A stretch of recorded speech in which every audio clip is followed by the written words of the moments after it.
Hello, I'm Eason, and welcome back to Metal Monday, where I talk about albums new and old that I recommend you listen to so you can start your week off right. Welcome to the first Metal Monday of 2021. I know that it seemed impossible at one point that any of us would actually get this far. We made it, and here we are. I wanted to start this year by talking about an album that is an emotional reflection and or a summation of everything that we went through last year. All the anger, all the despair, every single stage of grief that we all went through just to be where we are right now. It is the sixth release of a Brooklyn black metal outfit that made a name for themselves with their 2011 sophomore release, Path of Totality. Yes, the one and only Tombs, and the album I'm talking about is Under Sullen Skies.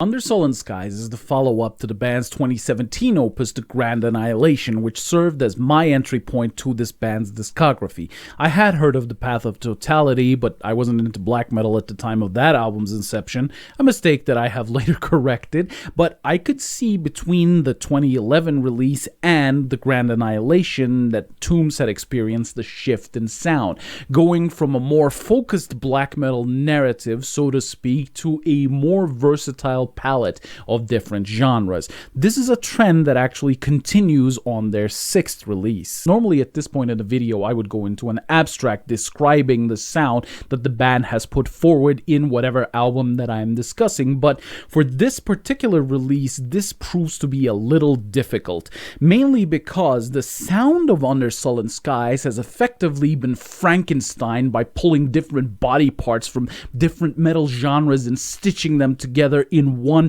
fucking abomination centered around the central backbone, itself formed the various vertebrae borrowed from the same genres, namely black metal, death metal, groove metal, doom metal, death and roll, heavy metal, and rock? This is going to be a little difficult, isn't it? I mean, in general terms, what you're going to find on this particular record is highly memorable, skillfully written, driving, and hard-hitting riffs, grumbling bass that is sort of just morosely lurking in the corner, mumbling discouraging remarks at the rest of the music, some of the best drumming that you are liable to find around, delivering solid rhythms and incredibly nice improvisations in equal measure, and sort of mid-range death black metal hybrid growls delivering to you the suitably sullen lyrics. The difficulty in trying to describe the sound that Tombs has come up with in Under Sullen Skies comes from the fact that they did not base the foundations of the music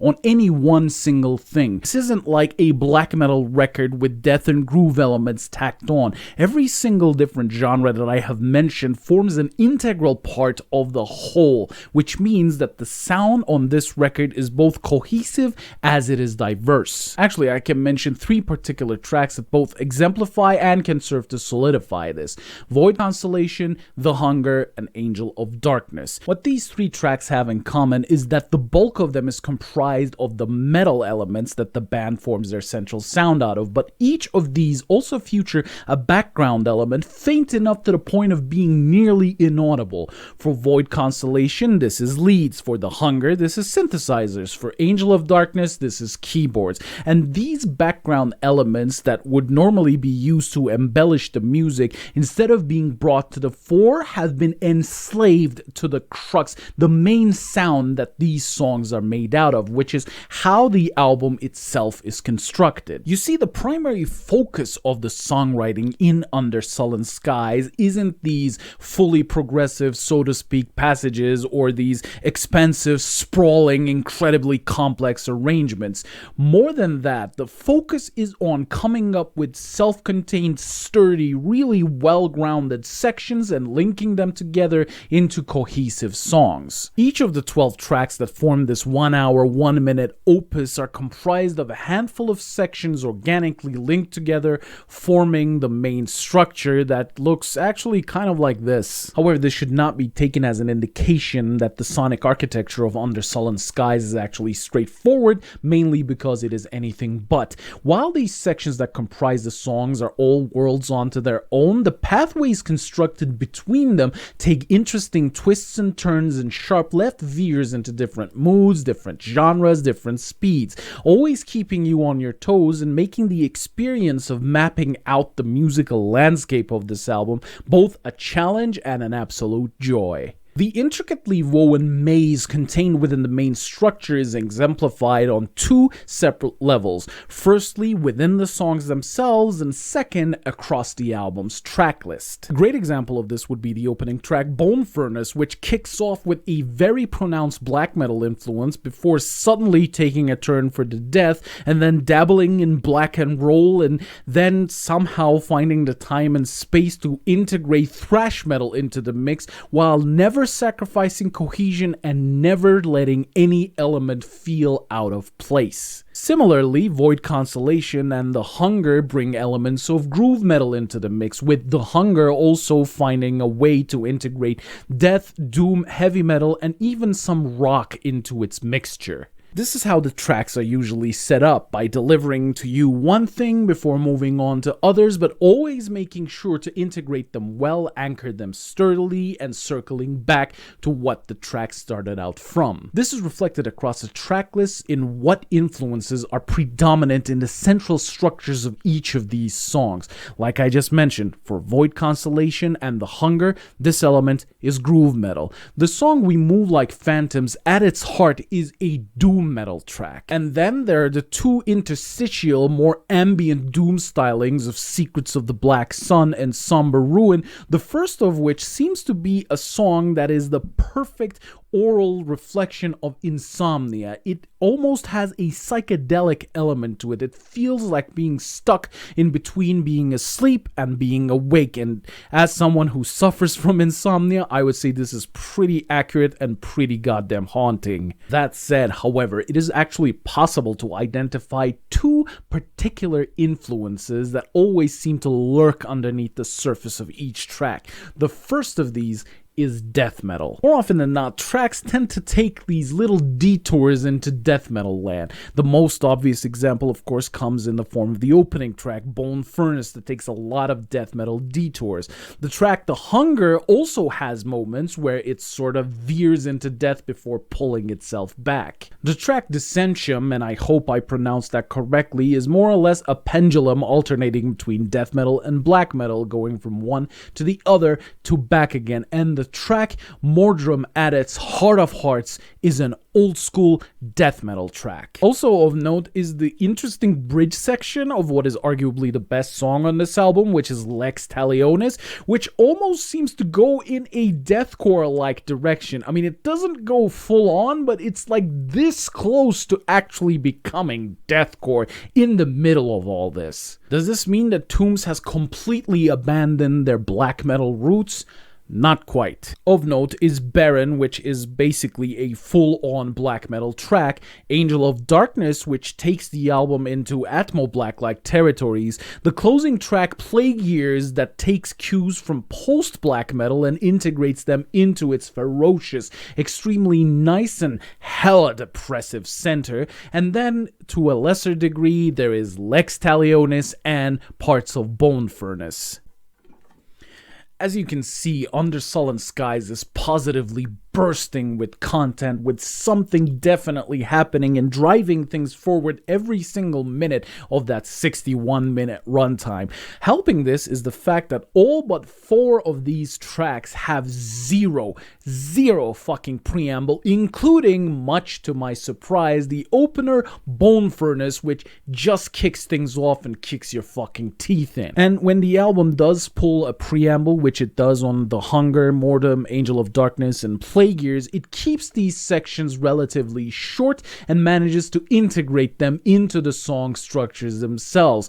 Thank you for not going down that bullshit ambient intro note, guys. Fucking seriously, thank you. That said, however, as good as this album can get, it is also very challenging to listen to.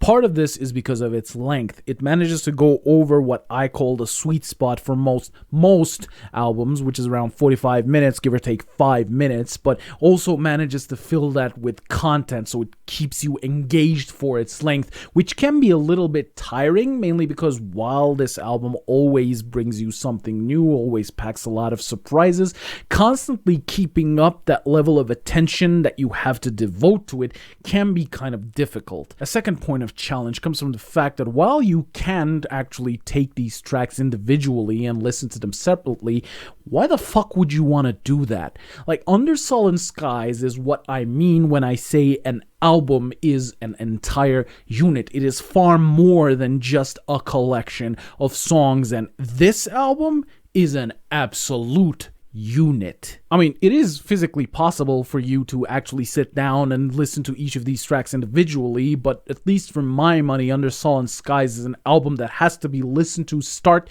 to finish, no exceptions, and always finding the energy, the attention, and mood, more or less, to devote to an entire hour of this can be a little bit difficult, and therefore it is a very demanding album. I mean, yeah, demanding, but also rewarding. The third and perhaps most important challenge that this album poses is that it is a little wearying. It is a little tiring. It is a little depressing to listen to. Like, this is not a happy album. It is bleak, it is depressing, it is morose, it is the type of introspection that always leads to a shit ton of negative self-talk. It carries the feeling of wanting to go up to someplace high and jump off just so you can experience the happiness of actually pretending that you can fly a moment before you fucking die. This is why I said this album is a reflection, an emotional reflection of the year that we went through. It is filled with anger, but that anger is just an obvious reflection of helplessness,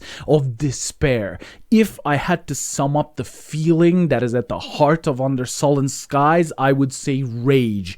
Rage against the dying of the light. And therefore, it is not really advisable to put this album on when you're feeling rather chipper about your fortunes. I mean, you certainly can, but I highly doubt that you would escape feeling its effects. Now, all that said, who the fuck would I recommend this album to but okay, I'm gonna show some restraint. Look, if you're a black metal or a death metal fan, and if you have been following this channel for a while, you probably listened to this album, in which case, by the way, why don't you drop me a line and tell me what you thought about it, would you kindly? Would you kindly?